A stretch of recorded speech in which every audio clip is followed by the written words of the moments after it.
What did I just say?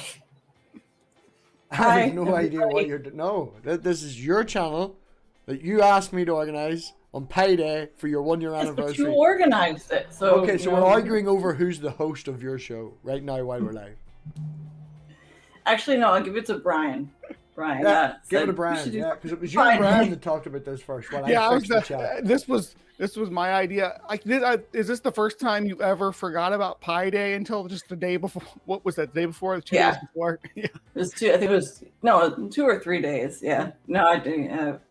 I was, I've been sleeping a lot. What can I say? Preoccupied. Yeah. Preoccupied. Other than what'd you say? Other than Mole Day, this is your favorite day. My second favorite. Mole Day is my first. Mole Day is October 23rd. Because it's 6.022 times 10 to the 23rd. So I don't know why they don't do it on June 2nd, but because we used to celebrate Mole Day in school, but I guess you couldn't do that like in American school because you would be in summer vacation. But we would go in at. Hey, Aaron. Hi. Oh. It wasn't this excited when we turned up. Did I come at the right time? We just started. Perfect. Oh my God. Okay, cool. Right. I had no idea you were coming. Thank you so much. No, I didn't. Because I talked to your boyfriend when you're not looking. That's fine. And we got John, although no camera. Oh. Hi, John. Hey, how you doing? Good. Thank you so much. I know I sent you the link and probably can't come, but so thank you. Awesome. My favorite people are here. Yay. Thank you so much. I was just saying how we used to go in at 6. We would start Mole Day festivities at 6:02 in the morning. So in high school. So it was really, really early. But it was fun. We'd get a lot of coffee and play stupid science games because we were a bunch of nerds. But anyway, so thank you guys for coming so much. Does everybody want to say who they are and what they do? We'll start with Erin. It's been a little while since Erin's been on my show. Mm. Go ahead. Just tell who you are, what you do. I'm an author, so I've written a couple of books about being a dancer and a few short fiction stories and a couple of longer ones that I hope to have come out later this year. So that's about it. Yes.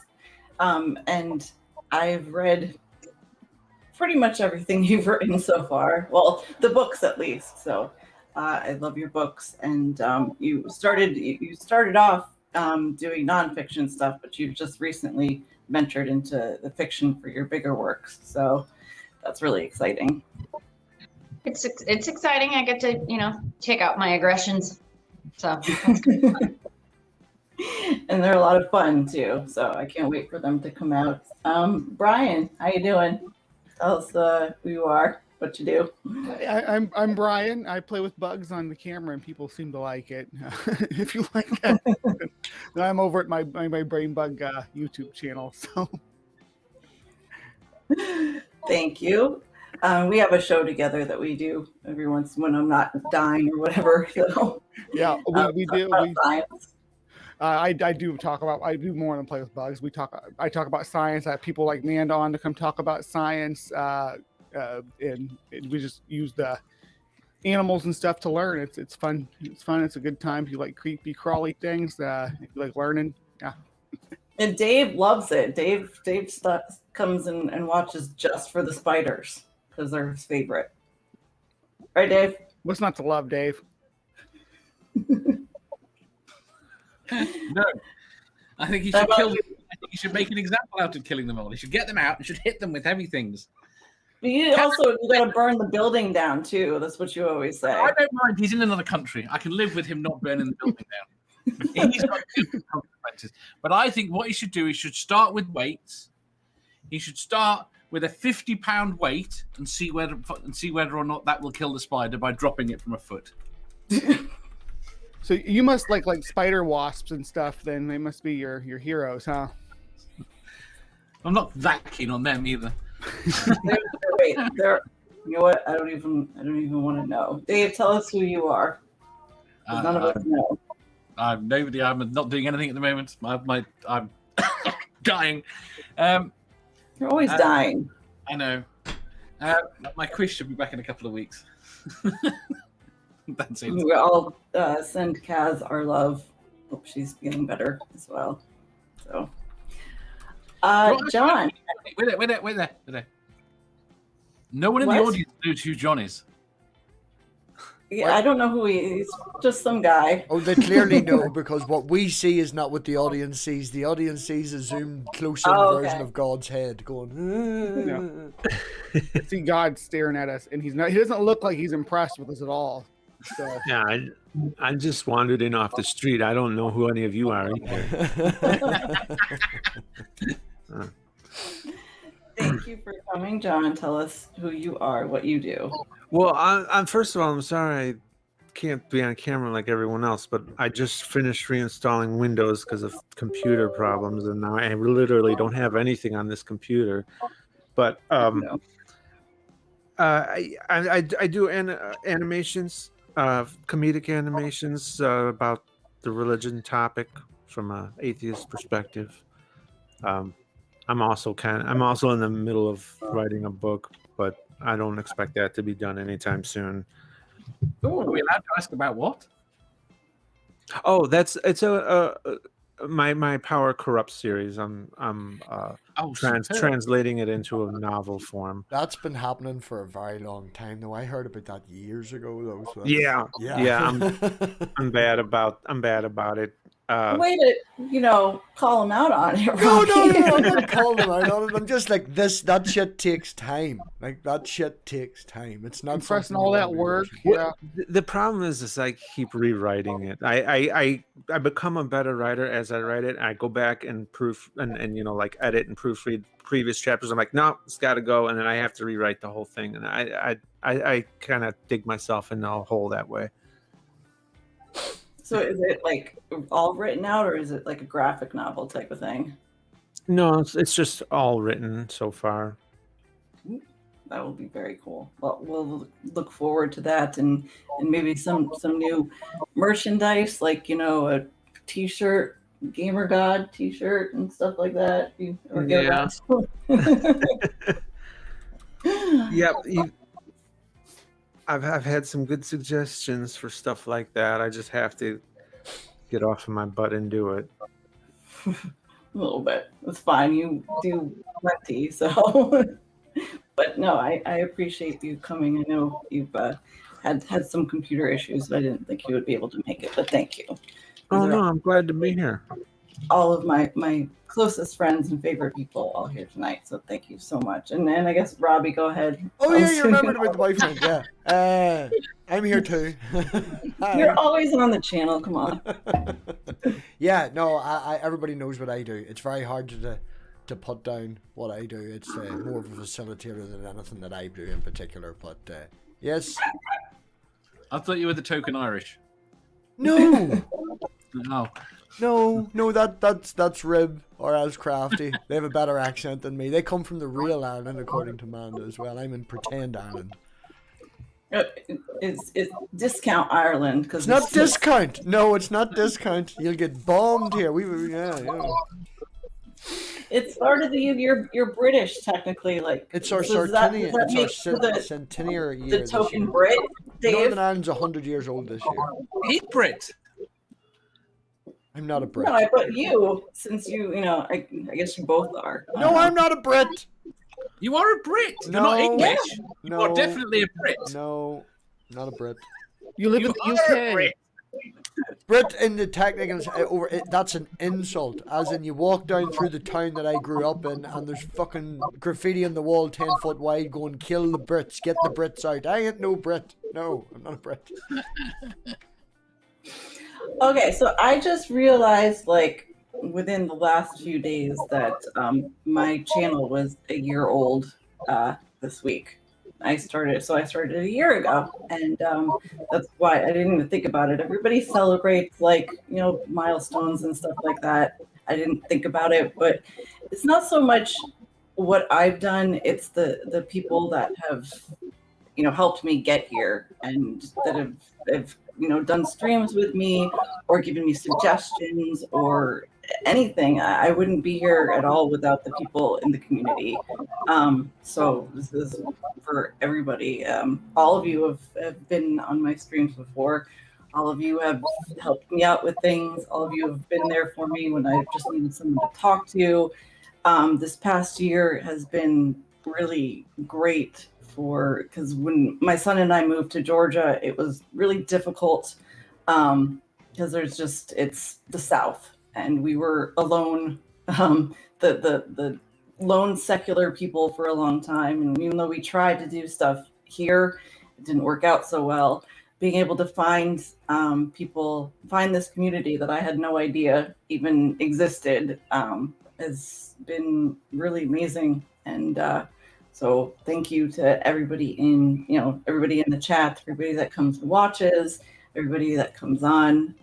You guys are amazing. So just, The production team I hear is fantastic. Yes, Dave does a really great job telling me. I second that. Yeah. Great production crew. So, how's everybody dealing with it? Now that we have a new president, and things seem to be looking up. We've got vaccines. We seem to be not dying as often as possible. Well, I mean, I know the Brits don't count, but it's still a worldwide thing. A Brit. Not a Brit. You're a Brit. Not a Brit. I don't know what you're talking about. When I look at conservative Twitter, the sky is literally falling and it's Armageddon. The last month is the hell has split open and the earth is opening up and everyone's falling in. That's what they make it sound like anyway. I don't know. Well, I think we're working our way back to the tan suit outrage kind of conservatives. Oh, gotcha. We'll get there soon. Oh, you're muted, Aaron. I go. There's a slight echo, Aaron, so if I'm muting you when you're not talking, Aaron, because there's a slight echo coming from your audio. Oh, okay. I don't know how to fix that. Headphones. I felt like that when Trump was elected, the way that they're looking at Biden, except I think I was more justified. Right. Yeah. Well, and they're picking every stupid little thing to glom onto, like that. You know how? Dave, you technically just pointed at Manda on the stream and called her a Brit. Well, it worked for us. Yeah, right. The thing that that way it's actually the right way. And it's backwards, Dave. It's not backwards even and upside down now. Backwards. Only Australians can read it that way. But Australia doesn't exist. It doesn't exist. I swear. When Tucker Carlson said that thing the other day about women in the military and stuff like that, that's what I've been noticing the past couple of days is they've all been really getting behind him, all the super conservatives like Trump Jr., which I seem to be, I don't know, I stumbled upon the other night and I told John, I was like, don't, if you want to save your, sanity, don't go look at his page because it's nuts. But they're really obsessed with it. I don't even know what their side is other than they all say that Tucker was right and looking for the old time masculinity in the military, which I don't even know what that means or why they're fighting for it. That's really gross. Most jobs in the military aren't even combat related, and the military is hurting for enlistment anyway. I mean, they can't be so picky, and only get the best of the best. It's like there's plenty of people who would be man or woman or trans who would be very competent at a great many jobs in the Army. At a great many jobs the Army has to offer. Mm-hmm. You were in the military, right, John? Yeah. I was a paratrooper. I was an infantryman. We had a woman in our jump school in our in our actual parachute class in airborne school, and she graduated. There was several guys who didn't, though. Some pretty badass guys, some Marines. There was a Marine gunnery sergeant who broke his legs. He didn't make it. But both she of them? did. I believe it was both of them, if I'm remembering correctly. This Oh was my like God. 90. I think this was 95. Yeah, 1995. So it's been a while, but a lot of people broke their legs in my class because we had a really bad jump when we weren't supposed to, and there was high winds. So it was one particular one that was just worse than the others. Yeah. And those of us who are good at PLFs, they're called parachute landing falls, where you have to be able to land properly. Those of us who did that properly managed to not break our legs. Good, I guess. Do you know? Did you count how many times you've jumped out of a plane, or did you like lose it? You know. I'm not sure after. In jump school, it's 5, but I'm not sure after that. No. There's helicopter rappels, stuff like that. We went to air assault school.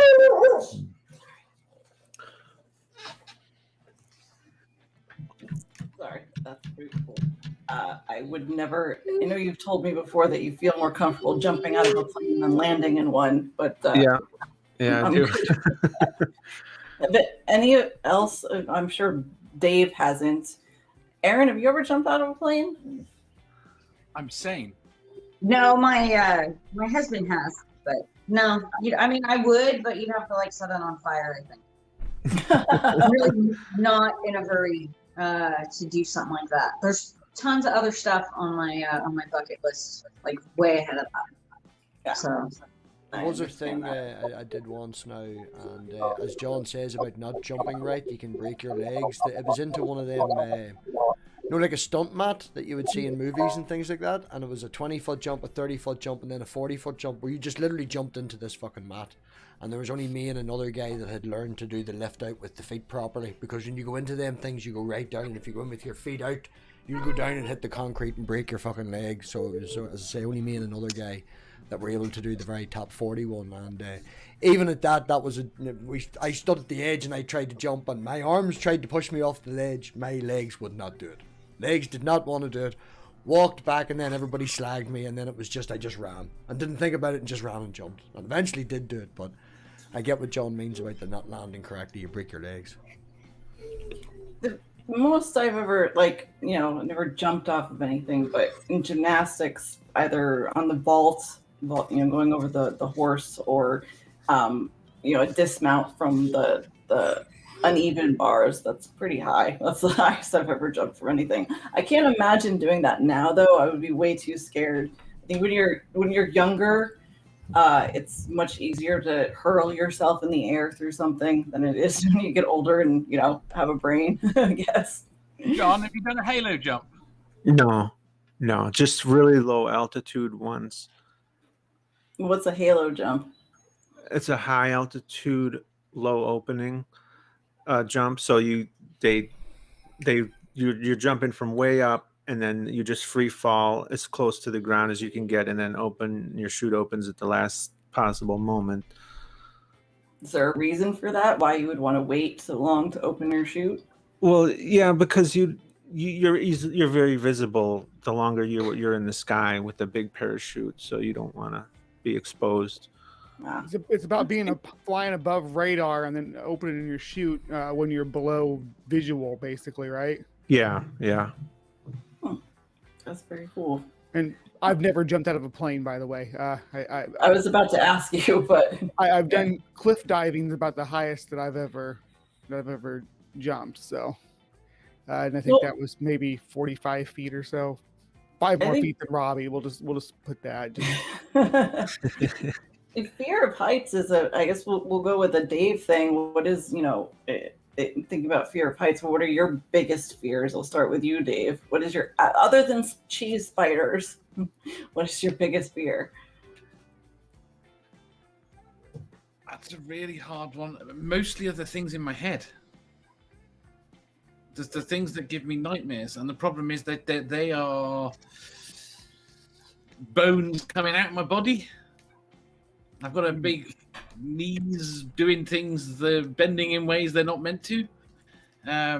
Other than that, most fears I can relatively overcome, apart from a spider right in front of me that's jumped out on me.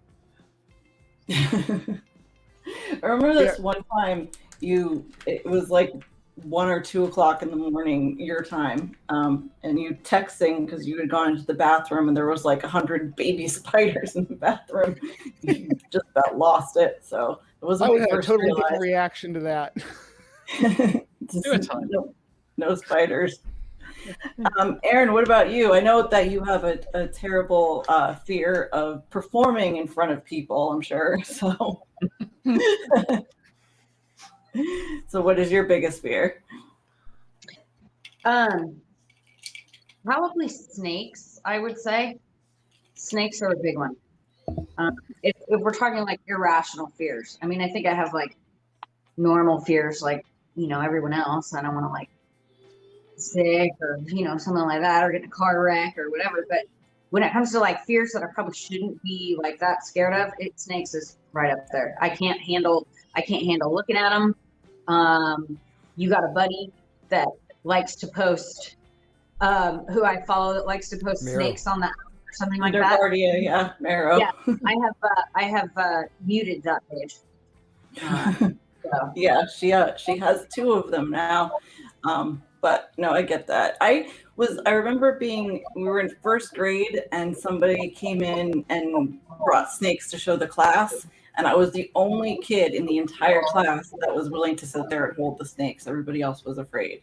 Snakes I'm okay with, but like Dave's spiders, not so much. Speaking of Marrow, really quickly, I'm sure she'll watch this later, but I wouldn't be here without Nervardia. She's Australian. She has a channel in Nervardia. She's the one who kind of found me I was on Twitter and I didn't really know anybody. I was just following a couple people that I had seen in the community, and she had scooped me up and brought me on shows. And so I'll be forever grateful to her. So when she watches this later on, because I'm sure she's at work now, it's Monday morning for her, but thank you, Arrow. It's nice to know who to blame. I reached out and asked a few of the Australians. Mr. Burr is half drunk fishing with his father, camping, and Vagrant Sam was working. So yeah, Sam's gonna work. Dave, I have not been on any other show, including or any other channel more, even mine, more than yours. I have streamed more on your channel than everybody else's combined. So if anybody has blame here for my face always being on YouTube, it is you. No clue what you're talking about. Dave's desperate. He'll have anybody on. Like. Hey! I'm special, goddammit. What about you, Brian?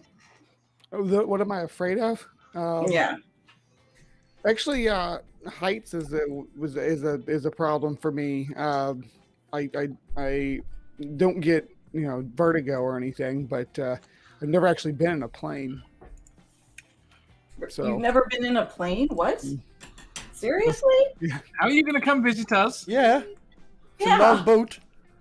I will be flying for the first time here in October. We're flying out to Pacific City for our 10th anniversary. We're going to go whale watching, but we are going to fly out there. So that'll be my first time on a plane. Nice. Statistically, it's safer than driving. Yeah. Yeah, statistically, it's just... Yeah, but you very rarely crash, but when you crash, you're guaranteed to die. Yeah. That'll help. Yeah. That'll help. Speaking of snakes, the first time when I went to school in Tucson, Arizona, we would do this thing, the freshmen would go, we had this thing called A Mountain, which was just this big A on the side of one of the mountains in Tucson that the freshmen had to go and paint before school started, first semester freshman year. And I went up there with my friend. It's like 9 o'clock on a Saturday morning, and we're where you get these big buckets. They mix water and paint, so you just throw the buckets of water because it's like this huge A. And I'm backing up, and I hear the behind me, and that was my the first time I had come across a rattlesnake, and that was fucking scary. I didn't see it, but I heard it, and I kept trying to try to slowly back away and find a way to get as far away from it as possible. But since I couldn't see it, and I didn't know where it was, and I kept getting closer to it, that was scary. So, yeah, that was my first venomous snake that I had come across, and there was plenty. When we lived in Arizona, again as an adult, when Angel was little, we came across a lot all the time. But that was the first time, and that was incredibly frightening. So, John, what about you? Well, I do have a fear of heights as well. But Weird. yeah, I know. I guess a lot of what I've done is partly trying to get over that, but none of it ever really worked because I always still have that fear. And well, bless you. Did you hear him? Was that Sammy? Yeah. Hi, Sammy. But we're giving everybody on the internet plenty of ammo. They're writing this shit down. You know that, right? That's true. Sorry. They're going to use it against us. Force you into a high place or something. I mean, we could send Dave a spider or something, but. I just want everybody to take a moment to realize that we now have an audio clip of John blessing, giving. Oh no! It's all over dark matter. That's okay. We have a compilation of John saying really porny stuff too. So. Well, thank you, Robbie. The other day he sneezed and he said, "God bless you" to himself. And I thought it was so cute. He obviously heard someone say that to him at school or something. And then, so I'll just say it to him now anyway, because it's just so cute when he said it. He's like, he sneezed and then he said, "God bless you." Yeah, my wee girl says, "God bless you." Used to saying it. Robbie is the one who tried to. Robbie and Dave are both like, "You need to not say that anymore." I don't know. I say it to the dog when she sneezes. That's how I said to Elena, she did it twice to me the day she said "bless you," and I was like, "Honey, say excuse me, don't say bless you." Say Godzilla. Gesundheit, right? That's another one. Yep. Okay, Robbie, that leaves you. Irrational or real? Either. I know it's going to sound fuck up. I don't really fear anything that would be irrational because they're irrational, going to a certain height or anything like that I'm not going to go to the edge of a cliff and stand there and do a dance or anything, but I've crawled to the edge and looked over and all. It doesn't bother me, and that jumping did bother me at the time, but there's a few things that I've done to get over irrational fears. I don't want to let my daughter down. That's probably my only real fear that I'll mention here online, but I'm petrified of letting her down. Huh. So, okay, then what about a rational one? I just explained that, Pat. Or irrational one, sorry. I just explained that I don't have any. Fine. Do you ever get the impression that Chad Hall is like an Indiana Jones adventurer type when he's talking out there in the live chat? He's a pirate. Yeah. They should make a movie about his life. He's always up to something. Yes, our friend Chad, he is a teacher, but his heart belongs in sailing, and he's been all around the world, and he's a science teacher, so he likes to learn about different things, and so yeah, he has a much more interesting life than me, at least. So I guess. Do you have you noticed any differences at all, Aaron? Since you live in California and it's a pretty liberal state, has there been a big difference at all since Biden was elected, or is it pretty much the same? Most of Trump signs are gone from the neighborhood, which is nice. But yeah, no, other than that, not too much. Just the general sense of like anxiety is gone. Like our neighbor had come over to see when we had we were redoing the sunroom actually, and it was right before the election, and he said something about if that idiot Biden gets elected, and like we just kind of let it go, and so I don't anticipate those types of things anymore. Talking about fears, that was always like shitty when you go to meet somebody and you're like, oh God, please don't, please don't, please don't, and then they fucking say something like that, and you're like, oh, okay, we just have to go look at something else, think about something else. So I think that tension is gone. I don't have the same doom scrolling tendencies that I did. I was all the time in the middle of the night looking to see what stupid thing he said, what stupid thing he did. So like for reals, like personally, there's a lot of like lessened anxiety about that. So it doesn't come up in conversation as much. But yeah, no, it's honestly, especially in the urban areas, it's pretty chill in California. Going up like towards where I work, it gets a little different out there in the country. So yeah. Yeah, that's the way it is here too. It's closer to Atlanta. It's not as it's a little bluer, but the further you go out, the more in the country you hear those fucking banjos, and it gets a lot more Trump country, I guess. So. I was just talking with somebody about I wrote a story for my Patreon page about when I went to New Orleans, which is the only time I've ever been to the South ever. I completely born and raised in California. I lived in Vegas for 2 years, but that's it. So like I'm super sheltered. And when I went to New Orleans and actually saw the South, and like McDonald's had grits and shit, and like there was a weird, it was like going to another country. It was so strange. And that was a long time ago. So I wonder what that's like now, only on Twitter, since like meeting you and talking to you and some of the other people down there, I'm starting to have like a different sense. And I gotta say, I'm not really excited to visit.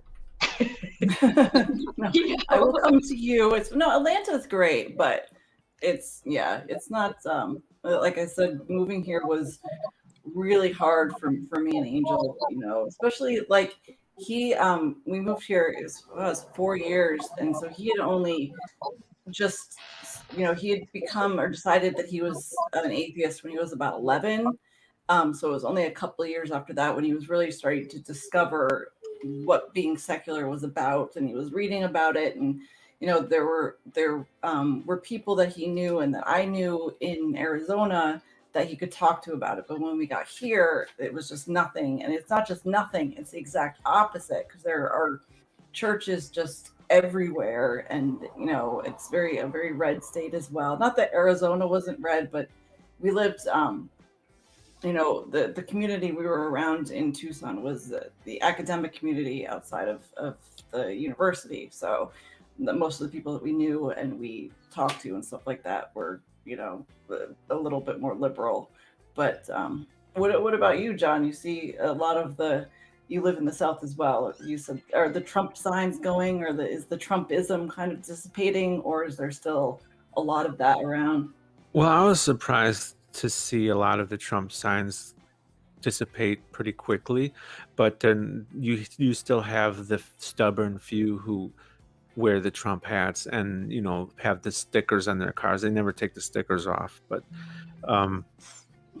so there's still a lot more of that down here, I'm sure, than up north or out west, but it's quiet. It's a lot quieter nowadays than it used to be. There was a lot of excitement for Trump, and that's gone now. Even though he lives in your state now, you get to share that with him. Yeah, I gotta move. I've been telling you that for a while, so, but that's just because it's Florida. It had nothing to do with Trump. Do you guys think that he is going to be indicted with what's going on in New York? Because it seems to be inching closer to that possibility. I hope so.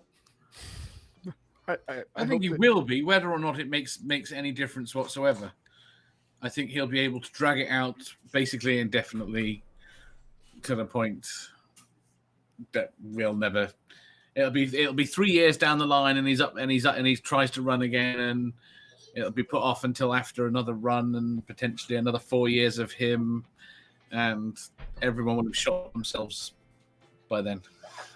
If he can escape accountability by just keep getting elected, and like that would be like a mind-blowing, like just epic dunce genius move, just like I mean I would as much as I hate Trump, I'd have to hand it to him. Like, Jesus, that's one hell of a way to get away with shit.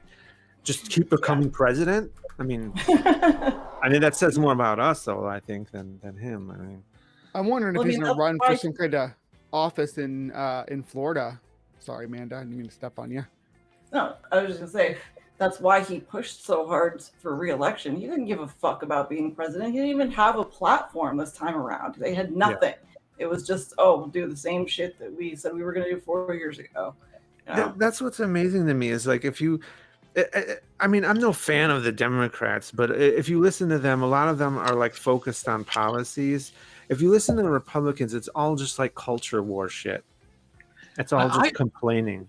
I criticized Trump a lot on Twitter, and mostly for things he's done. Sometimes just blatantly because he's not a very nice person, but mostly for things he's done. Okay, and here's what I don't understand: I am instantly attacked for loving Biden. I'm not very keen on Biden. None of us are. I'm not very keen on his policies. It's I don't the really give a polar shit opposites that everybody sees. It's the way everybody is now. It's a polar opposite. But because I criticize Trump, I'm in bed with Biden. Yeah. Well, I think that's what they expect, because the people, the MAGA people are so gung-ho for Trump. They love him so much and they're so in his corner. I think they almost expect us to be the same way. We supported Biden because he wasn't Trump. For most of us, I know Brian and I have talked about this a few times, Biden was pretty much our last pick out of the Democrats. He definitely wasn't our favorite. He's doing a decent enough job, but it's his cabinet and stuff that I prefer now more than him. I like the people he's working with and the people he's putting in office, and not all of them. He's made some freaking awful picks in some places, but other things he's done good on.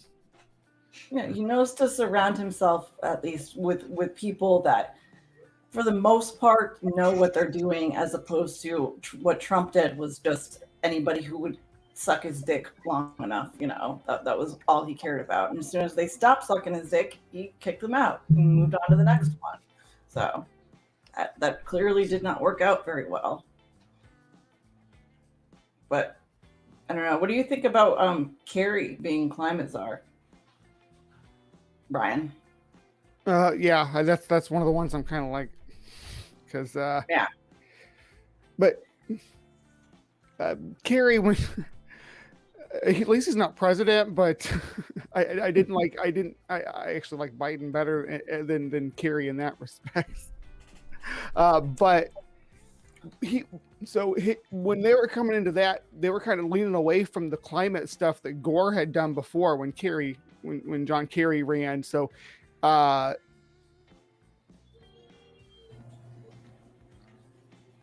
am I echoing? Is that somebody else echoing? No, you're good. You're good. Okay. All right. I thought I heard an echo. Anyway, yeah. So better than what alternative we had available. As far as this last election goes, imagine who we would have gotten because Trump rolled through his appointments, his cabinet appointments and everything really quickly. Even how many press secretaries did he go through? I can't even remember, like 4 or 5. 4 or 5. But, so who knows who would have ended up in that appointment before? So we should count our blessings that it's just John Kerry, who's not all that bad. Well, how do you guys feel about now that Trump is off social media, and so are a lot of the really ultra right wing ones, while they were spreading a lot of a lot of what he said ended up leading up to the insurrection and things like that, and violence and whatnot. But did any of you kind of a little bit miss the crazy? Because, like, I don't know. No? Aaron's like, fuck no. Yes, I am missing the crazy. I am missing having something I can so easily, objectively object to. My best tweets, my most successful tweets have been in response to Trump. I've had tweets with 500,000 engagements on them. Jesus. In response to Well, Trump. like I And said, I've never had any other tweets Go anywhere near that. Don Jr. is ripe for the picking. So John Jr. is on his way up. I've started watching him, and he is. I started watching him just before Trump lost, and he didn't tweet that much. He's parroting his father. His father is telling him what to tweet. Dude, seriously, I'm in therapy after all the bullshit that goes on Twitter with all that shit. It's not worth any no amount of likes, no amount of nothing. And literally, I admit to being somebody who seeks attention, but I can't handle it. I honestly, it just really fucked with my head for the last 4 years. And especially because I see so many close people and block so many relationships that they inherit those awful, rotten, vile things. And it's like, dude, we're not even we can't even talk anymore. So I don't miss it. It was addicting at first, but now that it's gone, I'm like, fuck, man, I can breathe a little bit. It was really not good for my head, reading that shit and just being immersed in it and realizing that people believe it and follow it, and people that I know and love and care about it. I was like, dude, I can only handle so much. I can't do anything about it. I can't stop it. I can't change it. I can't do shit. Can I ask my American friends here a question? So this last year, with everybody being in lockdown, do you feel like it was more in your face, like you weren't able to escape it even more because your only access to your friends and family was through social media, and every social media platform was a war zone of conservative talking points versus progressive talking points? And we were locked into it, basically locked into our homes with our only access to the outside world being these portals that are freaking toxic. Yeah, and on Trump's side had to turn it up several notches to counter the COVID, the COVID criticisms, to try to mitigate that as much as possible, and they, did so to a ridiculous degree. There was most of my family's older because I'm 10 to 15 years younger than my 5 siblings. And so they tend to be more conservative, but they're also not really on social media. So what I saw was before the pandemic, actually face-to-face, where there was a Thanksgiving where Tucker Carlson's book is being passed, under the table. And, my dad is whispering in the corner about how great Trump is and looking around to see if anybody's ready to challenge him. And then it would go to, my brothers and other people, just finally outright just being vile. So for me, it was in person. And so before the pandemic, I pretty much ended those relationships because a lot of it was just really unpleasant to be around people who would not, that was all we talked about, or you had to avoid it, or it was the social media thing, I think I did get on more when I got stuck at home, but I don't have a lot of access to family on social media because they're all old together. I've got to say, I think I had the advantage of watching Trump not being in America. Yeah, you have had the tendency to kind of sit back and eat your popcorn and watch us disintegrate as a country a little bit, and a little envious of that.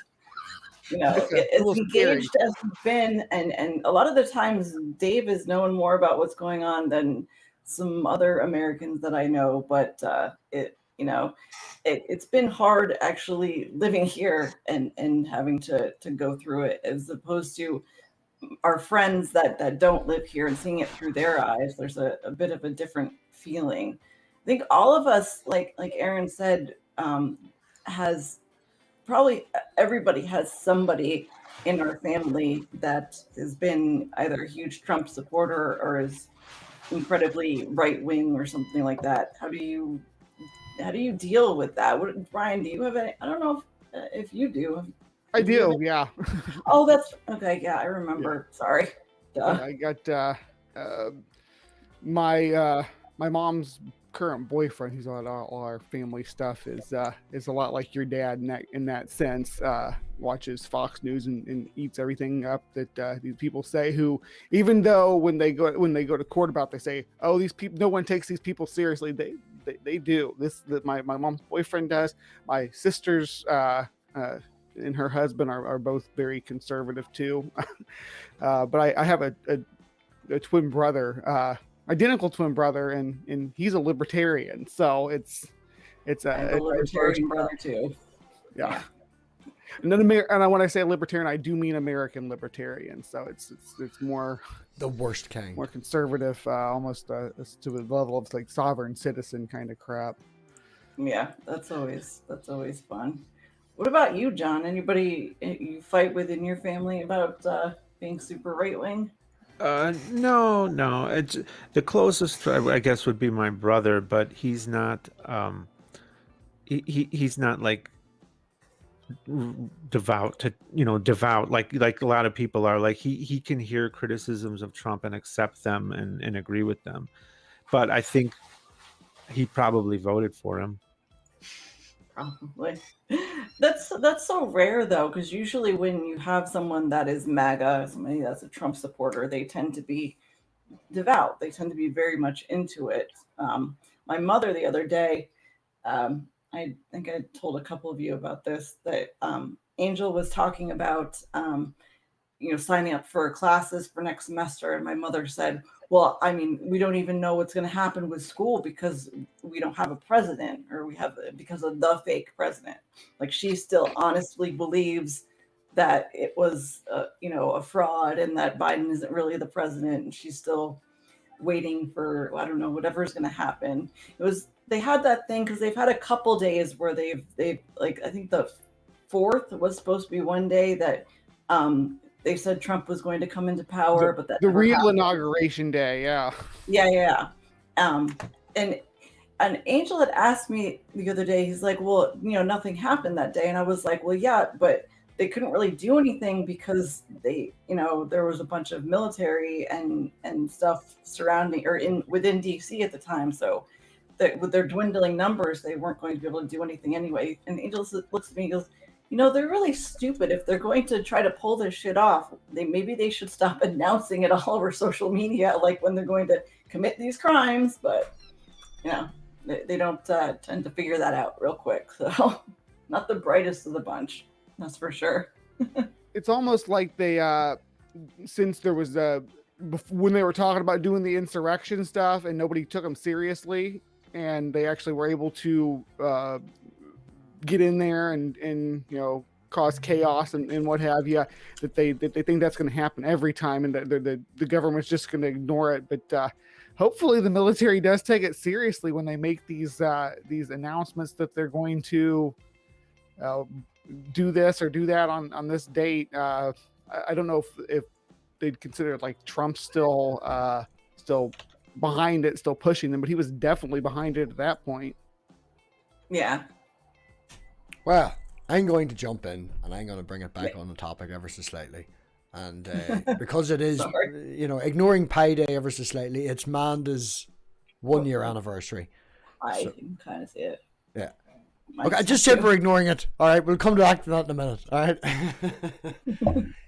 Considering that you're here for a year, Amanda, it was in and around this time, just after you started the channel, that I started meeting you.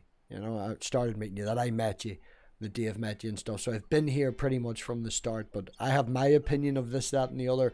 What is your most proudest video that you have on the channel? What's the most proudest moment that you've had? And maybe not necessarily on this channel, it could totally be in my channel. But out of the last year that you've been involved, what is something that you're most proud of? Well, for my channel, my favorite edited video that I did was the last one I did of sustainable death.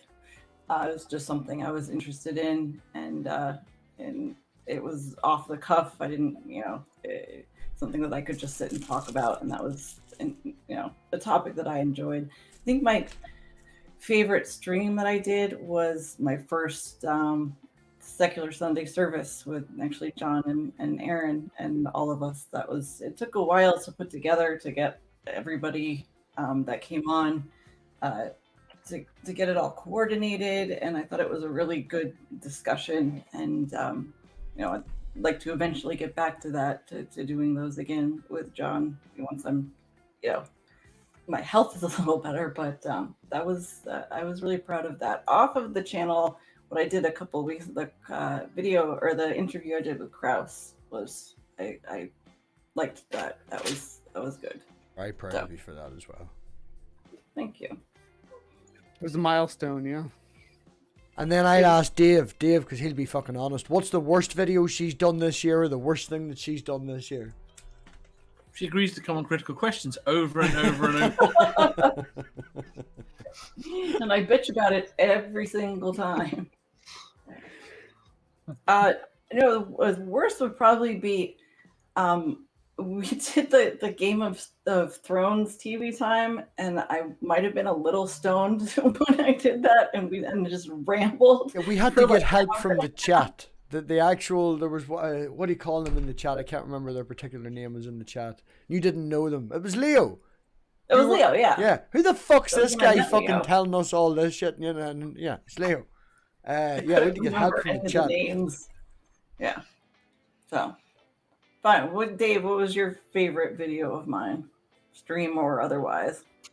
The fact that you managed to get Rick on the show. Huh? Yes. Oh my God, that was so awesome.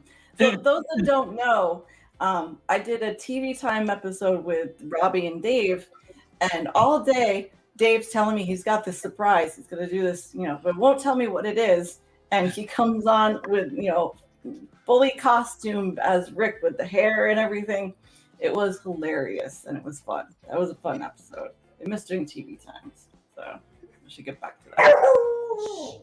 Love box. That's all I'm saying. That's my favorite stream. Which one? The Quiplash. Manda's Love Box. Oh yeah, that was a good one. I have not laughed so fucking hard in so goddamn long. It was so funny. That was my first time playing Quiplash with you guys. And every answer was.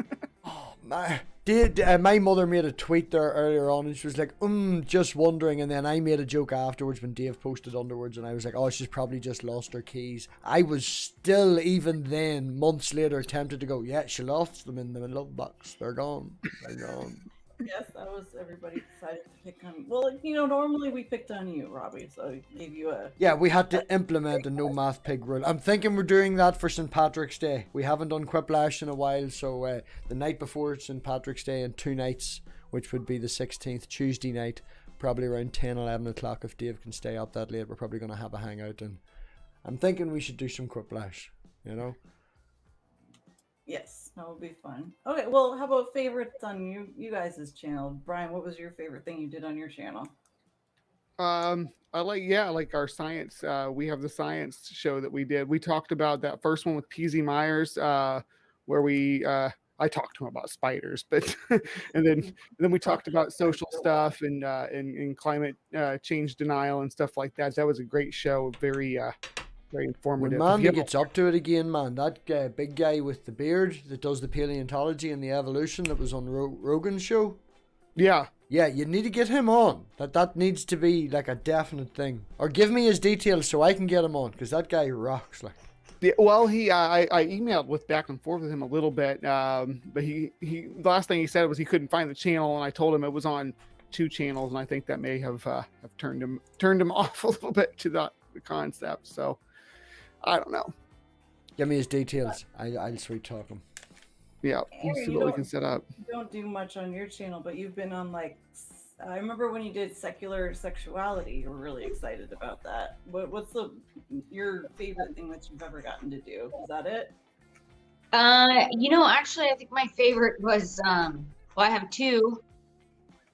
When I did Free Thought Radio with Annie Laurie Gaylor and Dan Barker. That was really fun. because I got him to say pussy and hooker and stripper repeatedly. So that was fun. That was when the Hookers for Jesus thing was a big deal on Twitter. And I actually kind of got into it a little bit with that lady. And then Brian Keene was a big one for me too, because he's a horror author and he is somebody I found in the library, and he writes like zombie books and stuff. And I was a big fan of his, and I was really shocked to find out that he'd read my book. So that was kind of a big deal. And then asked me to come on a show, and I was like, and then one of the first things he said, I think before we started was, "Oh, I hope I'm not, banning too hard." And I was like, oh my God, this is like the weirdest situation I've ever been in my whole life, where I'm like, no, don't you understand? I'm like, dude. So that was really cool. But yeah, no, I don't do much on my channel. I don't really, I don't watch YouTube. Yeah. And Okay. I don't know. I just feel weird when I'm, trying to like make a video. I always feel kind of goofy about it. So Edited just videos. gotten over that. Hate them. Hate making edited videos. Huh? I hate making edited videos. Okay, so I know how much you love being asked about favorites, John, but do you have a favorite? I think it's highly unfair, given that the most of it, out of all of us, one of us has been here for just over a year. All right, and the rest of it, and John's been here for over 10 years, and you're going to ask him to pick a favorite. Almost 13 years, actually. Yeah. Yeah.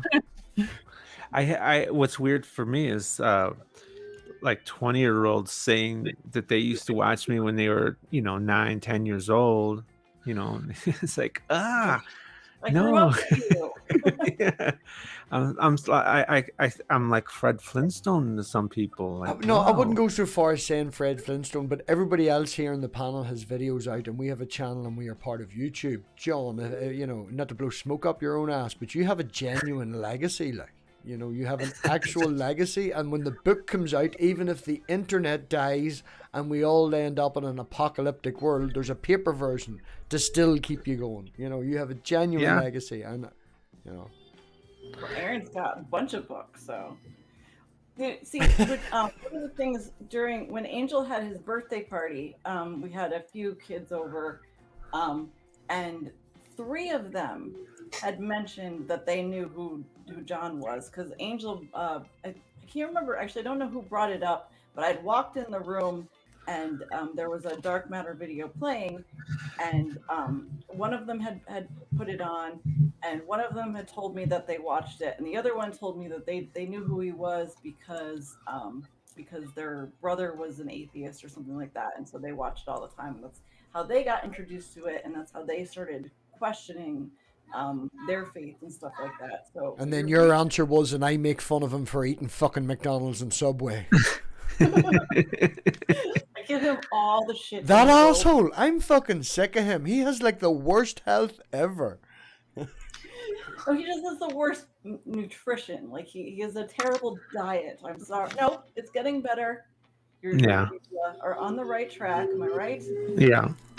For maybe 3 or 4 days now. I'm taking credit for it. I'm saying it's because I have nagged you so much for so long. I don't care if it's true or not.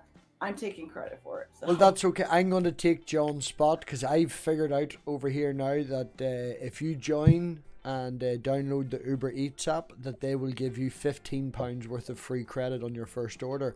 And I have 14 sock accounts, and all you have to do is pay for delivery. So, I'll take over for John for the next week, and I'll take over for the next wee while, because I just log out from one account, log into the next one, and get my free £15. And I also noticed if you recommend a friend, the person you recommend them gets a tenner.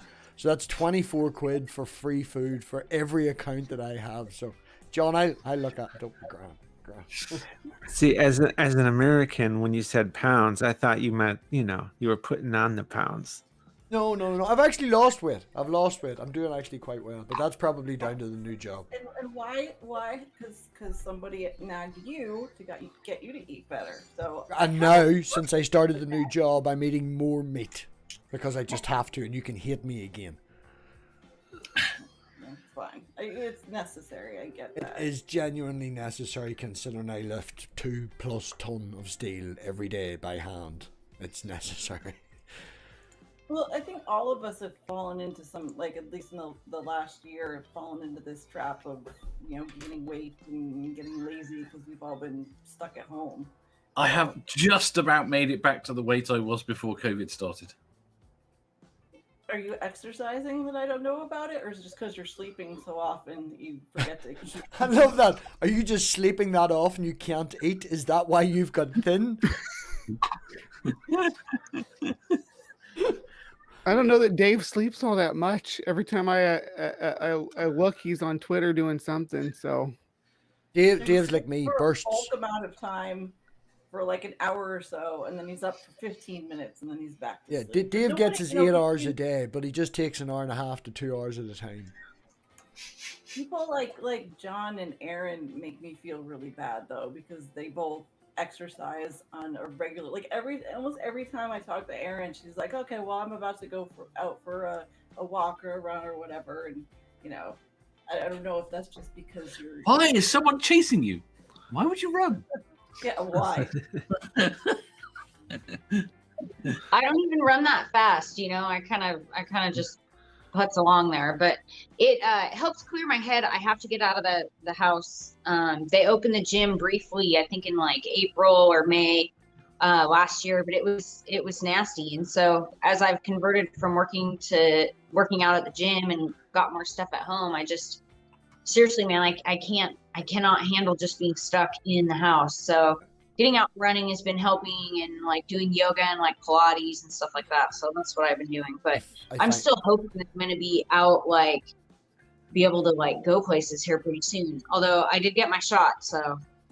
Yes. I find that with driving. My arm still hurts too, by the way. I find that with driving. If I'm having a bad day or anything like that, I'll go out for a drive and just, You're not gonna get any exercise that way, though. No, but I'm making a reference point to the clearing, and I don't need to go and exercise. I literally just said that I lift 2 ton every day. My cardio was bad.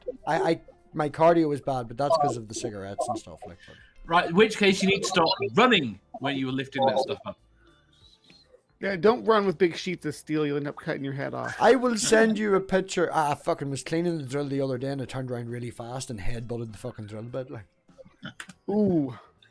Do you think, like, okay, so we go back a year, and if we had the knowledge that, like, if we had known that this would have lasted so long, we could have taken up some kind of like new hobby or learned, like, we knew that we were going to have all this time at home and all this extra time. We could have like learned another language or done. I would have invited you to Ireland so you'd have got stuck here. That's what I would have fucking done. Hello, come over for a holiday. Oh shit, you can't go back to Georgia. You now live here.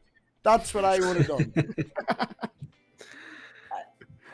What would you guys, if you could go back, what would you have either, what hobby would you have picked up or anything like I had been attempting to learn Italian for a while, but my work got too overwhelming and I had to stop. I think I would have gone back and done that. What would you guys have done?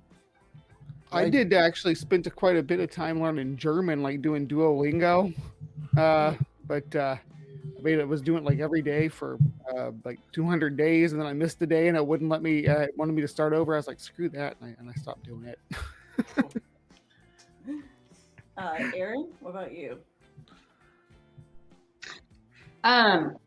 Actually, that's kind of when I started doing a lot of fiction writing. I mean, the first thing, I think like the first like couple of weekends, we started to pick like home projects, and like we ripped out our carpet and refloored the living room and stuff like that. We were all like, yeah, it's only going to be a little bit. And then it like started to kind of toil on, and we picked another couple of projects, but it just was shitty. And so what I ended up doing, honestly, was writing. So I've written a lot over the last year, like a lot.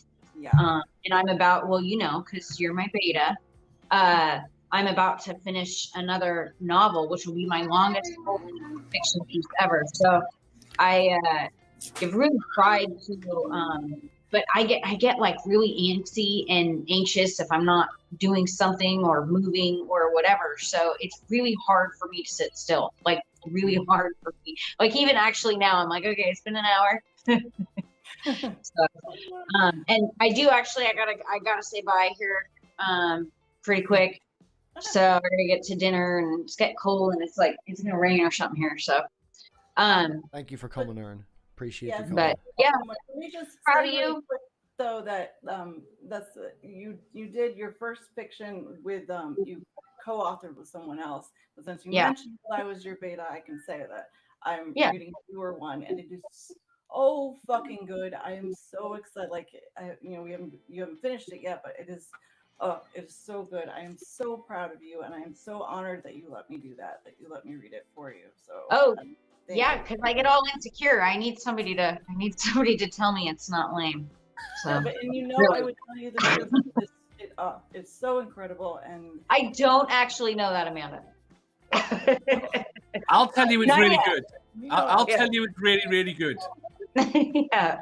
So, but anyway, I'm proud of you. I'm glad that I could be a part of it, and happy birthday and congratulations. Thank so you, I will talk to you guys another time. Okay, bye.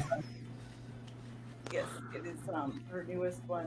It is she's letting me read it, and it is so freaking good. Oh my god, I can't wait for everybody to get a chance to read it. And it has like religious aspects to it. Are you trying to scare Dave? Is that what you're doing, Brian? No comment. 1 second, if you can, Mandy, you're very quiet. I'm going to turn you up if everybody can just deal with the video for 1 second. I think my thing is. Am I okay now? No, just I'm sorting it. Don't worry. Sorry. You picked out the microphone. It's not my fault. It's your USB port. Bye. There we go, and we're back and you're louder. Why did the stream go blank when you did that? Because I have to turn your hack off, and I've made a new technical difficulties video. I just haven't uploaded it to the computer yet. That's why I said if people will have just patience with the video. Well, I guess we've had. Is there anything else you guys wanted to do? Can't go yet. It's early yet. We haven't chatted. Ox is in the chat. Ox agreed to come in and say some nice things. I've sent him the link. I'm just waiting on Ox to come in and blow smoke up your ass for a wee while. What he needs to blow smoke. Well, you know that you love Ox, and Ox loves you, so I it'll be do good. love Ox, but he's the ultimate troll, but he's always very nice to me, so I don't care. Well, you were asking about learning and stuff. I spent this year doing the YouTube thing. I've got more involved with the YouTube thing. I've spent it learning the OBS and stuff and taking that knowledge that's put forward. And I think with the help of definitely your support, Manda, and with Dave as well in the background doing his stuff, I know that your channel is only a year old, and I know that you don't live stream an awful lot in your channel, and I know that you worry about your videos. I know that sometimes you only put a video out because it's the topic that you're working on, and you worry and you can't think of this and you can't find people in this, that and the other, and you worry an awful lot. But the contribution that you put to the community as a whole, the contribution in reaching out and off screen, Jesus Christ, woman, you've been on your fucking phone all night. You're always texting someone, helping out someone, you're always in contact with someone, you're always there as support. The work that you've put into helping me with the pigsty community, the support that you've shown there. It's not just this channel, it's you as a whole.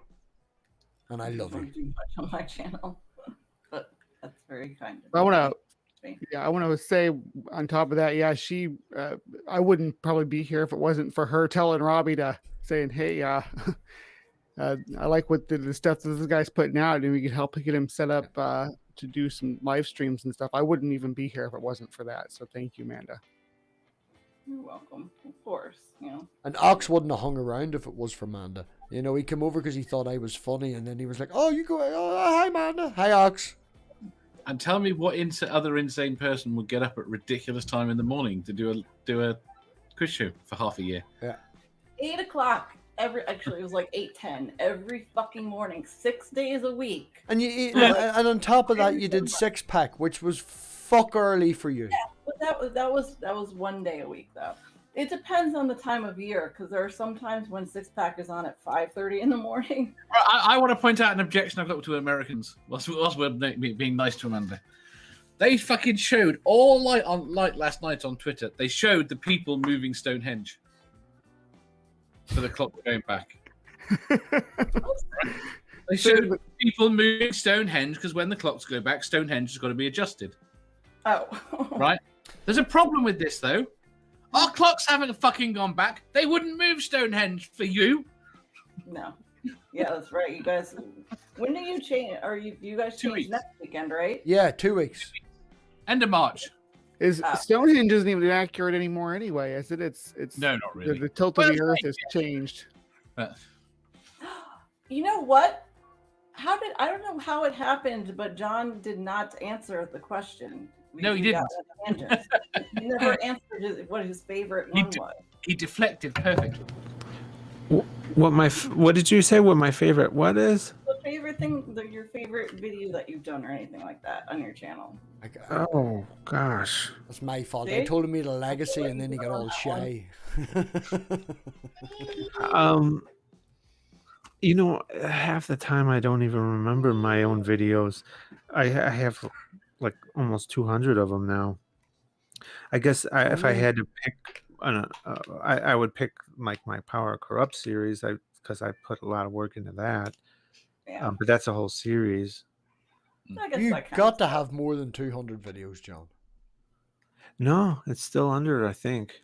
I've like 260. You have to have more than 200 videos. I've got more than that. Yeah, but he only puts out one. Okay, One a month. Well, I suppose it's quantity or quality over quantity, isn't it? It all boils down to quality over quantity. Yeah, I never realized just how much time. Like, I mean, obviously your animations and stuff, it's a lot of effort and stuff. But I didn't know how much time and effort it is because, like, 193 live. He's got. it's almost 200. Just you come out with one a month, but just the amount of work and effort and time that you put into every single one of them. I mean, I guess that's why you are the best at what you do, though, because you put the most effort into it and you have really good content. So, Well, thank you. My favorite of John's is the God's God or whatever, the one where they keep killing each other. That's Yeah. my favorite. A lot of people like that one. Angels Yeah. is the Minecraft one just because he thinks it's really funny. Yeah, that one's just silly fun. There's no point to it, but it was just silly. I can't even remember the topic of one, but it randomly came up the other day with because I was watching a few of your videos, and it was I was sort of half sleeping after dinner. Amanda knows this. I come home, I work, and then I sleep for maybe an hour or so, and I'm in this half in and out stage, and a few of your videos are running in the background, and I wake up, and Jeffrey's breaking over the top of a wall, and God's got like 6 hookers and a load of shit's going on. I'm like, what? I'm like, this is what I be sleeping to. No wonder I'm having nightmares. God's having hookers and coke. I just, What's your favorite of his, Dave? I don't know. You don't know? No, I Brian? could not pick one. The Sodom and Gomorrah episode. Plot, that was really good. that's classic and it's Was hilarious. that, didn't Jake Yeah. from Hannah and Jake was that the one that they did? Yep, both of them. Yep. Okay, yeah. Yeah, I'm a fan of them too. So yeah, that's part of the reason I like it so much. I really think Yeah. that John should do a video about, where he correlates between the belief in God with the belief in leprechauns. And if you need anybody with an Irish accent, I would need somebody for the Irish accent, because every time I've tried it, I end up sounding like the Lucky Charms guy. And stay away from me, Lucky Charms. No. I want to hear John's Irish. Yeah, go ahead. you put me on the spot. I don't. I'm thinking Brad Pitt as a pikey in a boxing ring.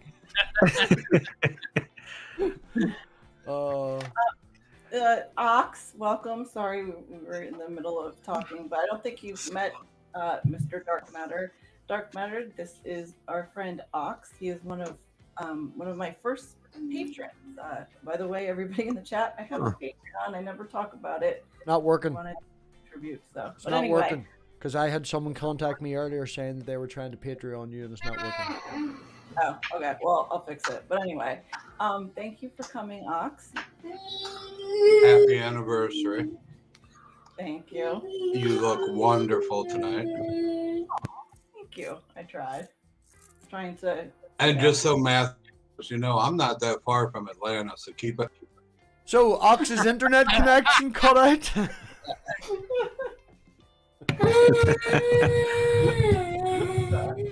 lot of them, so. It's only like a 7-8 hour drive. That's the other side of the world. What? Not for me, it ain't. That's just because you're a cripple. 7 hours in a car is just like a... No, it's crowd. And saying that, stay away, Ox. Stay away. But you better start swimming. You've been here for a long time, and you've supported us, me and Robbie and Dave and Brian, all of us, and you're always in the chat, and thank you. I appreciate you. I appreciate your friendship. And we got to learn more about you a couple weeks ago because you had your first interview on Robbie's. Yep. He got me into this silly shit. Nah, you guys are, I mean, the entertainment value alone is you can't put a price on it. I mean, Brainbug with his bugs. I love the mantis. I've always been a fave for praying mantises. They're just so awesome. Me too. I could tell them where to put the spiders. Women, that's what it is. You like the fact that the man gets his head ripped off and killed at the end. No. I don't get into the spiders, but the mantis are cool. Critical. I like that quiz show. That's just fun. A lot of fun. Yeah. That's purely because Dave needed an excuse to get up in the morning and he liked hanging out with people. So, yeah, you get a quiz. How many questions are we at now, Dave? Oh, we might make 1,500. Wow. It'd be the year 3030 by the time you get to the end of that. Well, it's what, 900 and something quizzes. Wasn't that the goal, Dave? Over 9,000. Yeah. You need better. I love loan, but better questions. We need someone else to think of. I have a question I thought up today on the way home for Dave's quiz. Would you like to hear it? We could ask it here now, yeah? Go on then. If time travel was made legal, right? As in made legal. You think legality of it is the issue? Dave, are you going to be pedantic now on my question? I mean, you're asking me though. Okay, I'm not asking my question then. That's fine. I will save it. No, ask it. Right? If time travel was made legal and you could create a business. Now, the people who went back were going to take into consideration that they're all good people. They're all genuine. They've been vetted. They're going to go back and they're not going to change anything. They're going to view something or watch something or whatever. Right? What would you make a business of? And because I considered the question and come up with it, I will give my answer first. And my answer is first that I would create a business going back to concerts. I would create the ticket for you, a hotel for you, and you could go back and spend the night at a Led Zeppelin concert is what it was on tonight. I was listening to BBC Radio 2 and they played a live version of Led Zeppelin and it was just like, what I would love to have been there. So my business would be, you get to go back and have a concert. Go to see. Mine would be exactly the same. No, you can't. No. But you let me finish. Fucking God, you a host of anything, all right? Same exact principle, but profits / messiahs. That you're allowed to go back and make money. That's changing the future. You're not allowed to do it. They can go back and they can watch all of the speeches of Jesus or Muhammad. Oh, yes, right, yes. Well, that's the point. It's points in history. What would you focus it on? Yours would be people, mine is concerts. Religion specifically, mine is concerts. Manda? Can I go back and shift away from fossil fuels. No, you're and- changing it. That is not in the temporal accord. That is not allowed to change the future in the temporal accord. You're allowed to go back and witness what has happened and not take part. I have no idea. Brian, you answer. Does dinosaur rides count? Provided that you wear a rubber suit. Provided that you wear a complete rubber suit so that no DNA is left behind, then you can ride yourself a dinosaur. Yes. So you're picking dinosaur eyes then? Now, because we're not allowed to interact with the actual past, John, you're going to have to chase this fucker down and put a saddle on him yourself in your rubber suit. Sticking with temporal accord, no, it's not like we can have a corral where these fuckers stay there. So if I get caught by the cops, I have to explain to them why I'm wearing a rubber suit and I have a saddle, and I'm going to start talking about dinosaurs. Oh no, we provide everything. This is part of the business. The business provides everything. You just arrive for the weekend, we give you a talk, and then you get sent back with a spear from the time, a rubber suit, and a saddle. Big Bang Burger Bar. Yeah, I was going to say something similar, except for not necessarily just dinosaurs, but then taking people back to see lost and endangered species, or species that have gone extinct. Yeah. I don't know, especially the ones that have been extinct in just the last few hundred years, because you can read sightings about them, but there's things like the stellar sea cow that that people got to see for just such a short window of time, got to study for such a short window of time. It'd be great to be able to go back and learn more about their ecology. Ox even? They don't. If I went back, I'm changing shit. No, you're not allowed to. Temporal accords, man. All right. I don't follow rules now. What makes you think I'm going to go back in time and follow rules? Okay, so we've now hired Jean-Claude Van Damme to chase down Ox, okay? I'm cop referencers. I'm just being honest, man. If I go back, I'm changing shit. Oh, man, It's don't not. get me wrong. We would all it love would to destroy change. the universe. Pardon, No, Dave? you can't change anything because it would destroy the universe. It would slice off in another timeline. Actually, Dave, I was reading an article. Now, it's an article in reference to a paper, but if I can find it, I'll send you a link, that the mathematics shows in the larger scale that these things figure themselves out. Yes. Your best bet would be to refuse me service. You're one of these fuckers that out. Yeah, kick me out. See me coming in the door, just like nope, go. Is where you're meant to change the question to make the person answer the damn question. Okay, Ox, just for you and nobody else, what if you could go back in time? Would you change to the point, and I don't want you to go and say I'd kill the baby of Hitler or something like that there. Is there anything in your own personal life that you would go back and change?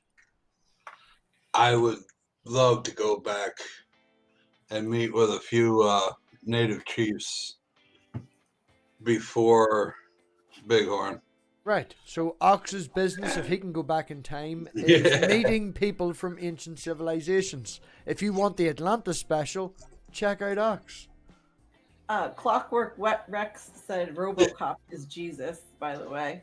Chad said you would want to see a sped up version of the Earth's formation. I think I would want to go back and see some of the eureka moments in science, like when Marie Curie first discovered radium. Or... I just thought of the perfect. How close would you want to get to that one? Well, I've just thought of the perfect name for Manda's business. Peeping Tom Science. What was that? Peeping Tom Science. You're at the window with your binoculars looking into them. Peeping Tom Science. Einstein coming up with relativity, different things like that. I think that would be really cool. That I know eureka moments aren't. They're kind of rare, and usually it's not like all of a sudden they figure it out, but at least witnessing kind of the build up when they're working through the equations or something like that, and getting up to that point. And by the way, she used to keep a vial of radium with her at night. She kept under her pillow and would walk around with it. Marie Curie did. So, Do you think she had headaches? oh, I'm sure she did. She I can died see of, Manda learning anemia. lockpicking and breaking into like fucking observatories to give her customers like a wee go on, like, you know, would you like to check out this? Or would you like breaking into certain places, going, oh look, we can play with the lasers here. Are we allowed to kick Edison in the shin at the same time? Fuck Edison. You're not allowed to change the fucking future. I'm just kicking him in the shin. Yeah. Well, you have to find a reason for him to kick you in the shin. You can walk out of the top hat shop and accidentally bump into him then, you know? If How you're about there as an observer, you were a thief and a hack and a liar, and you liked to torture animals for entertainment value, and Tesla was a billion times better and smarter. So, fuck Edison. I think the Tesla myth has been exaggerated though as well. What do you mean the Tesla myth? Of how fantastic and amazing and wonderful he is. He is still a million. He was an I'm not actual disagreeing with you that he was better than Edison. Okay? Edison was the fucking Musk of his day. Elon Musk, by the way. This is this is something we should have a debate on. Manda and someone else, Edison and Tesla. Okay, it's my channel. And Is it? and, Because you've been asking me to fucking host all night and ask all the questions. no, my question is, everybody, what scientist would you go back and want to meet? What scientist would I want to go back and know? And meet from the past. Here's the problem. I have there are lots of scientists I would in my head like to meet, right? But I know for a fact that almost all of them were very wrong about a lot of stuff. I mean, There's so top of much my list stuff. is Newton. Oh, I can just see this now. Dave going back, them introducing themselves. Dave going, I have an awful lot of respect for your contribution to math. Thank you very much for everything you've done. Can we now sit down where I spend 2 hours telling you how you're wrong? Yes. I mean, Newton was a genius. He was also a fucking alchemist. Yeah. Who were the scientists that said Pluto wasn't a planet? I got some words for them. That was Manda in high school.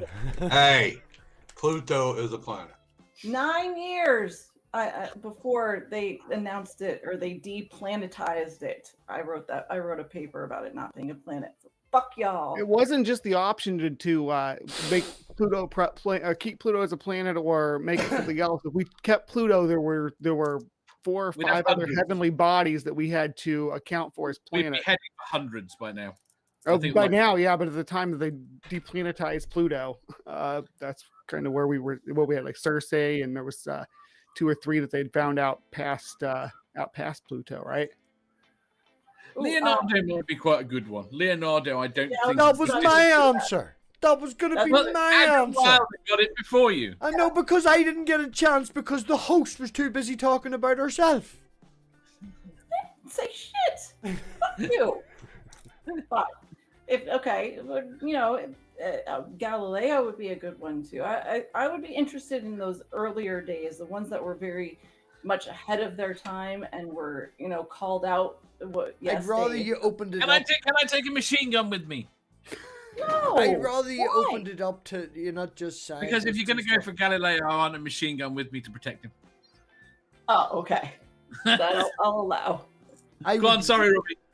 I would love to go back to ancient Greek, ancient Rome, that sort of, the idea of being in that, that time period. See, because they were of the mindset that they'd figured everything out, they'd done really well, and they had more discourse than we have now.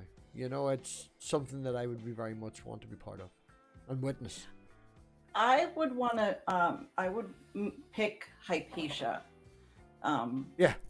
Because she, not only everything that she discovered, and she was an ancient Greek astronomer, but she, as a female, she was kind of tormented and ridiculed, and the way she was treated. But she was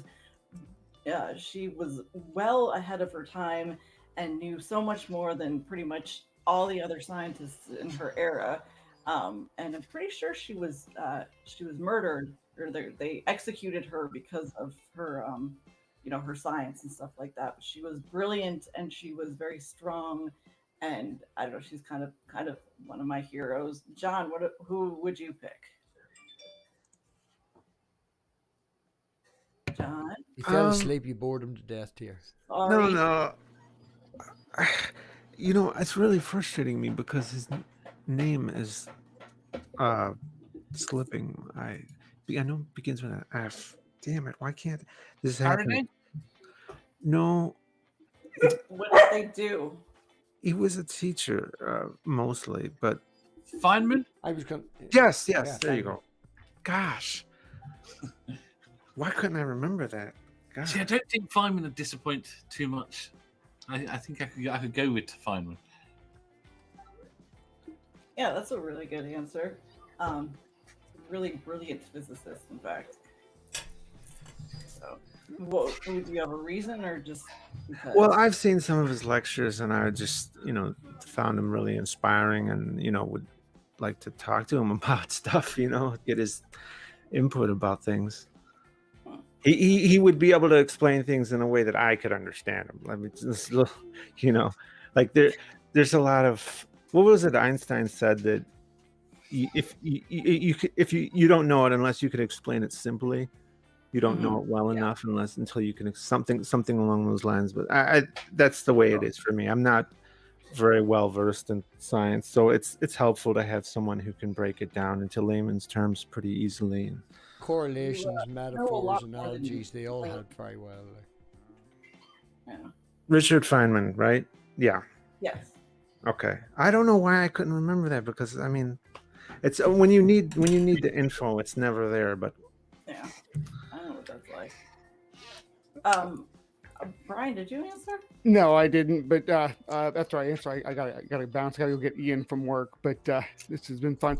I'm gonna go with George Cuvier, who was really like, if you look at any animals on like Wikipedia or something where it cites who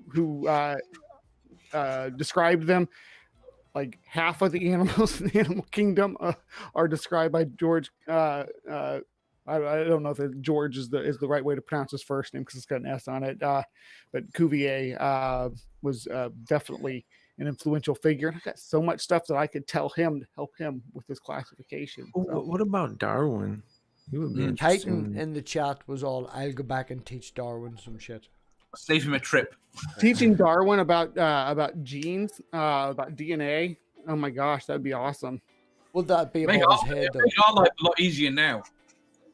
If he actually understood the mechanism back then, Yeah. he could write, considering that fucking AIG would only use his book.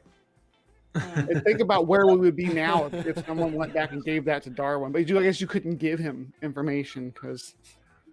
No, that was Robbie's rules. Temporal these are accord. Manda's You're not rules. allowed to break the temporal accord. No, these are Manda's rules. We Yeah, can this break. is I didn't put any limit. I just said, who would you want to meet and talk to? But Darwin is one of those that, like Dave mentioned, one of the really great scientists that you still want to snap or something. So, Amanda had a coup of the temporal council, and there's all new rules now. Yes. You know what? Wallace would be good too. He doesn't get enough credit when people talk about breakthroughs in evolution and stuff because he was right there with Darwin. What would happen if Darwin had published his book originally? If you go back and convince Darwin, and Wallace had that to build on, Right. rather than having to do it all in. Well, himself. Darwin got a lot of criticisms why he kept reeling it back in. He wanted to publish, but all of his contemporaries were like, no, this is not well founded or whatever. All right, well, I do gotta go. Thank you, Happy Brian. Pi Day, happy early birthday, and happy anniversary. I'll see all you guys later. Okay. Brian, Take care. Take care, Brainbow. Brian, thanks Yeah. very much for coming, man. No problem. Ox, did you answer? The only scientist I can even think of would be Braun. Hmm. The German guy there with the rockets. Oh yeah. The Nazi. Well, I Man, they did a stream about that. Did you know that? yeah, but I don't. I look at him more as not the Nazi part, but what he did to The father of keep track. rocketry, I think, is what he's referring to as. Well, he knew he had to do what he had to do with the Nazis in order to follow what he wanted to do with the rockets.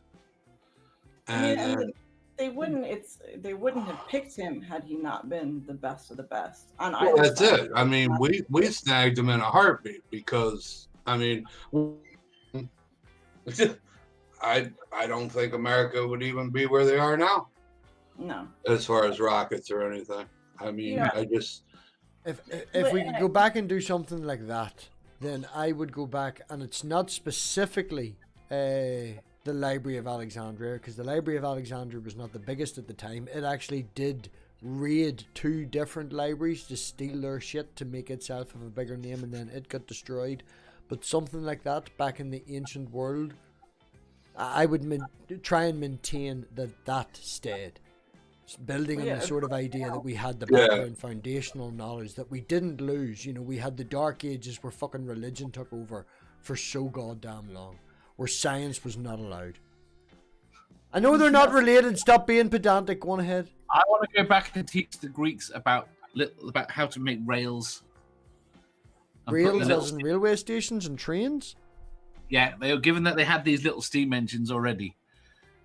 We'd teach them how to do trains and put something on it and have it pull something. They also made waterproof concrete. The Roman concrete is better than the one we use now. Go back to Rome, though, and it's just how they made that concrete. I knew that would trigger Dave. Look at Dave slapping himself in the face and rubbing his face. It was like... You can make that concrete, no problem. I know, Dave. I just like winding you up. I hate you. Fine, okay. How about any present day, or even if it was recent, anybody in our times, even if they recently passed, any scientists that you would want to meet? It would be Sagan, 100%. I would give anything to have met Sagan and sit down and just have a chat with him. I could find Maneuver Sagan. Hey, Mark. Oh, Sagan! I thought you said Satan. Is he a scientist? I mean, why not? Max Tag Mark, nothing to do with his contribution towards science or anything like that, although it has been in his field pretty good and things like that there. It's because of his opinion of the universe and the way he thinks things. And like, I've seen him do a lecture where someone gave him shit and he just wrote 5 equations on the board and he was like, that describes the world. Stop, fuck you. These 5 things, everything. That, and I appreciate his approach. And his mindset and the way he looks at things, and that's purely selfish. And as I say, he hasn't contributed much to the wider field. But I'd quite like to. Do you know what? I hadn't even thought about it. In terms of talking to, I think I'd quite like to talk to Nash. That sounds like to me to a TV show, and I'm thinking Chuck Norris. Who's Nash? Game theory. Beautiful mind. Okay. Yeah. That'd be an interesting conversation. How he sees the world. And the problem is, I was tempted to go for Einstein, but I don't know. Well, that's not. I think that would still be an older one. Yeah. What about you, John? Well, you stole mine. I'd have to cop out and say it's Sagan as well, but I can't pick Sagan. I don't know. Perfectly acceptable answer. How far back can I go? Well, Einstein's too far, apparently. Yeah. Anything after the, say, 50s or 60s. Schrodinger? Ooh, Schrodinger would be an awesome conversation. It might or it might not be.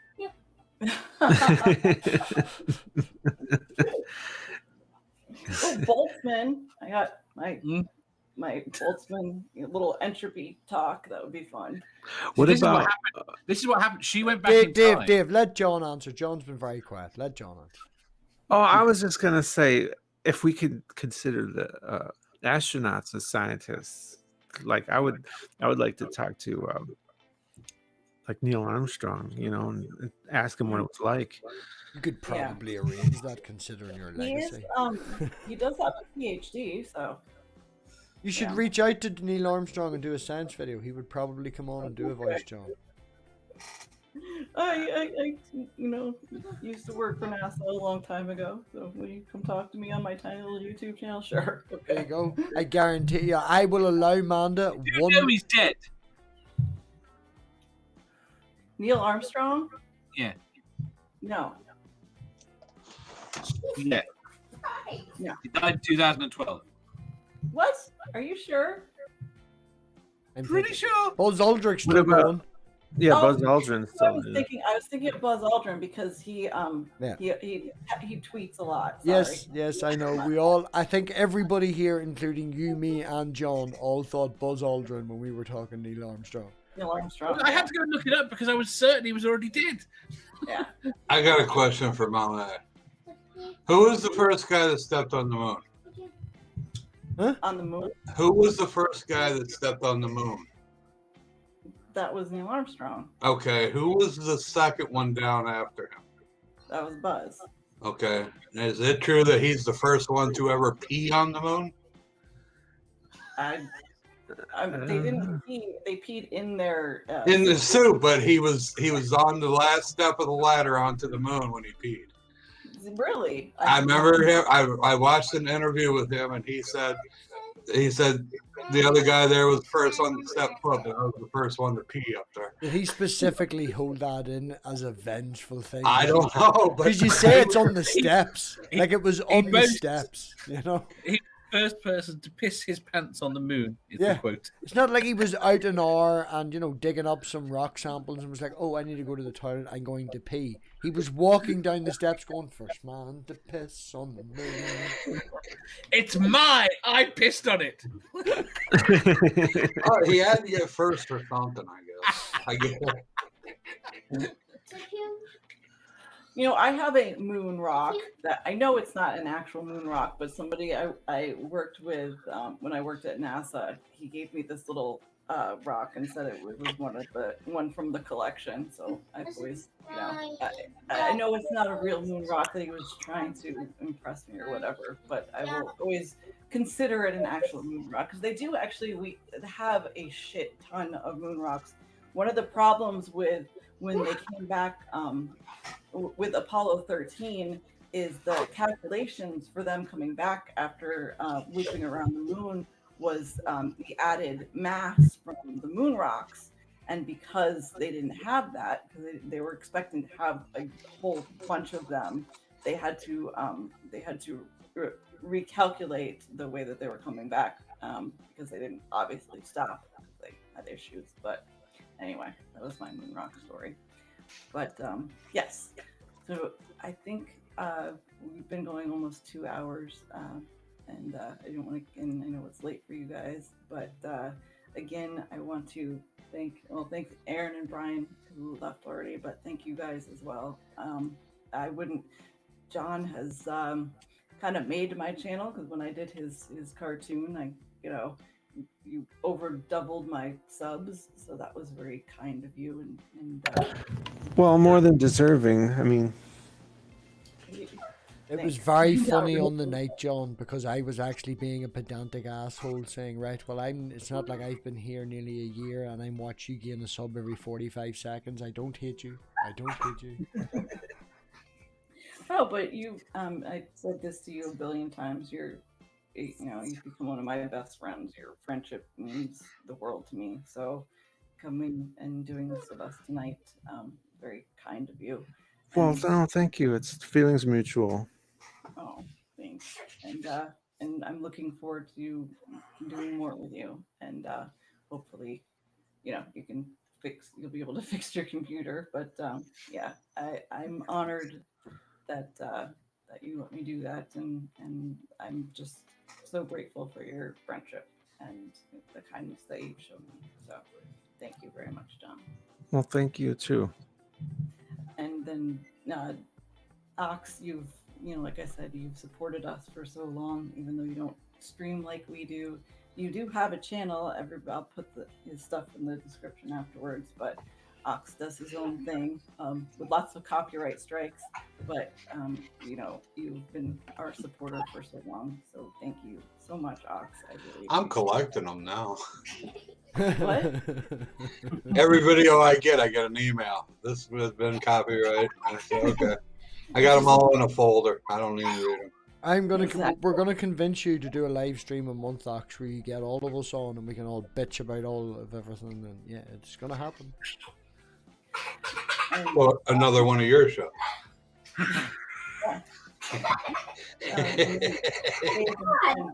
Or you know, you guys are always Mama, hey, as long as you keep being you, I'll always be here to support you. Oh, you're a sweetheart.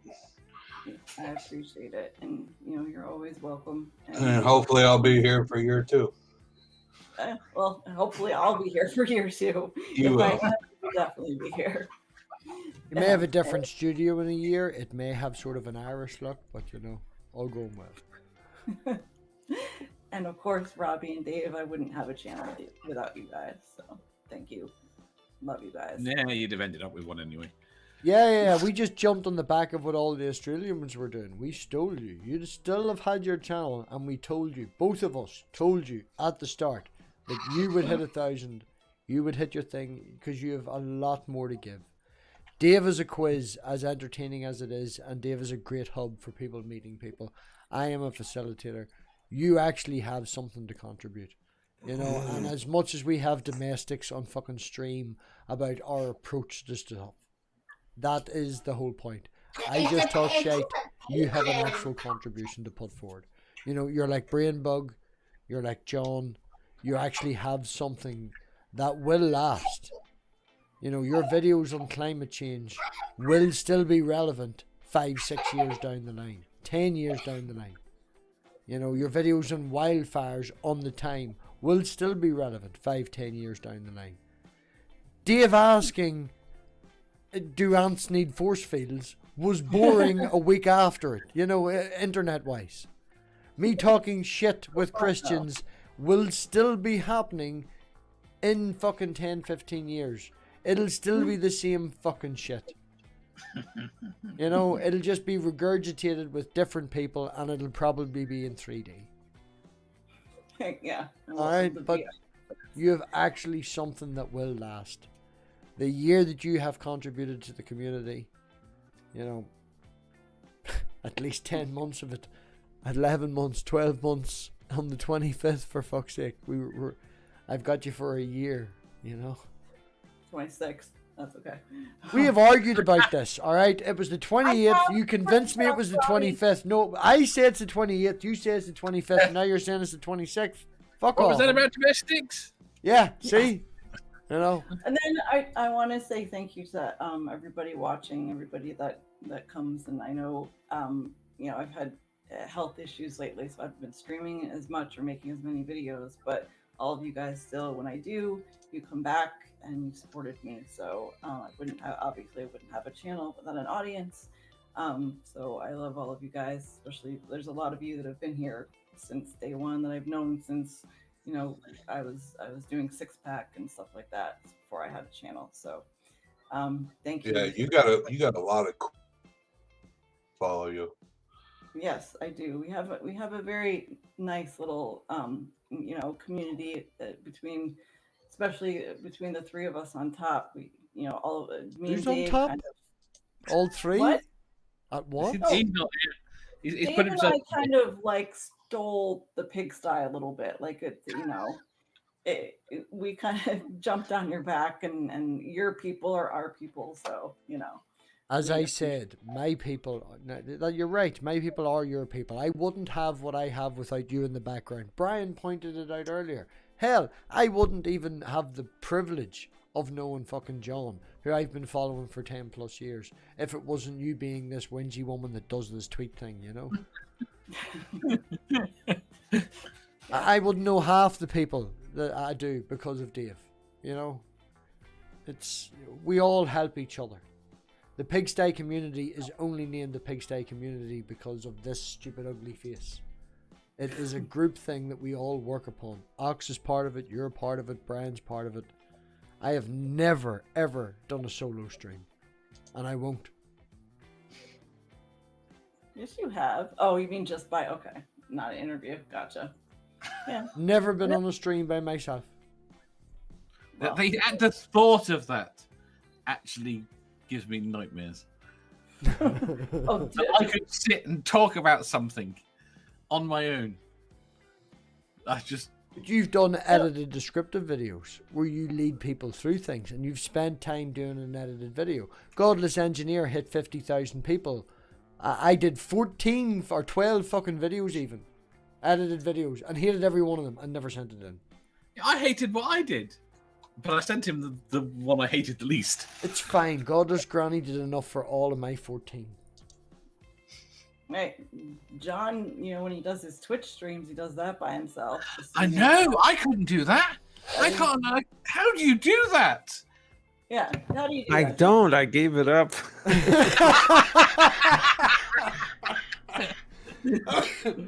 We'll get back into it. But being able to do something like that, and you do it really well because you connect with your audience and you have a lot to say. But nobody, if you don't do this, you don't know how hard it is to sit here and just. I think it's all down to John's camera angle. It's just in the right position. I can't find that exact camera angle that just gives you the whole, it just doesn't look right.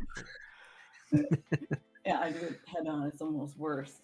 But no, really, thank you guys very much. And like I said, I didn't even realize it had been a year, but thought I would say something about it because this is more about thanking everybody because I this year has been amazing, just meeting everybody and having this community. So really, thank you guys so much. I appreciate it.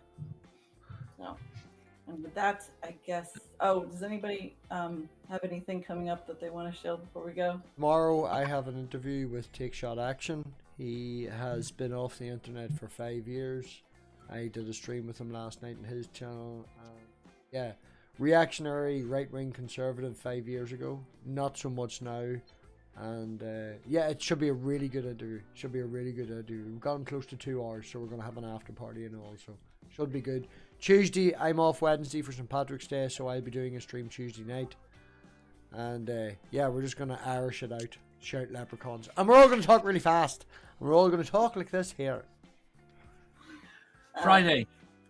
Yes. 1 year of critical questions. What else is Friday, Dave? What else is Friday? It's the 19th, isn't it, on Friday, Dave? It is. Yes. Manda turns 29. Yeah, we'll go with that. Yes. So I will be on your anniversary and we'll celebrate and I'll probably get stoned and we'll have fun. Green lingerie. I'm just hoping for green lingerie on Friday night. We'll have green. Ox, what about you? I'll wear green lingerie if you want. Yes, please. I wore the green mankini. It works so well on camera. I wore the green mankini.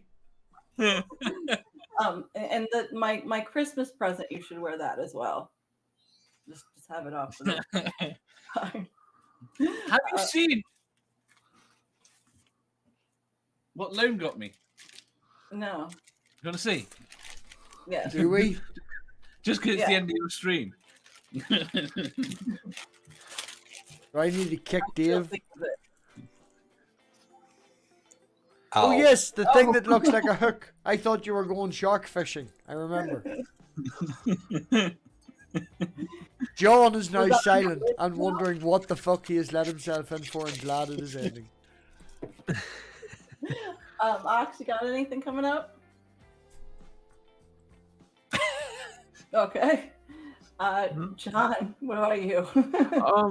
I just wanted to say, happy birthday and anniversary, and also thank you because my next animation was inspired by you, where you said I should do something about God getting credit for what people do, and I think that was a good idea. So wrote up a script around that concept. I immediately thought of those really bad paintings of Jesus helping surgeons, like assisting surgery. There's a bunch of them. Like I don't know why so many people thought of this composition, but there's a lot of them, and so that's what my next animation is going to be. Only it's going to be a little more. Jesus is not going to have such an easy time of it. Let's just put it that way. Yes, and I'm if you still want, and I'm lending my voice too as well. If you still want me to, so that would be fun. I'm glad that I was able to give you at least some help. I don't know, but I've read the script and it's hilarious, so I'm looking forward to it. But thank you, everybody, and I hope you have a good evening. We'll see you. We might be doing book club next week. I don't know, but we'll see. Next week. Yeah, I'll be producing. I haven't fucking read that book. I'm reading something else. Sorry. I'll produce. Right. We'll do something next week. I don't know. We'll figure it out. But until then, don't forget, everyone, to think critically. Good night. Bye. Peace.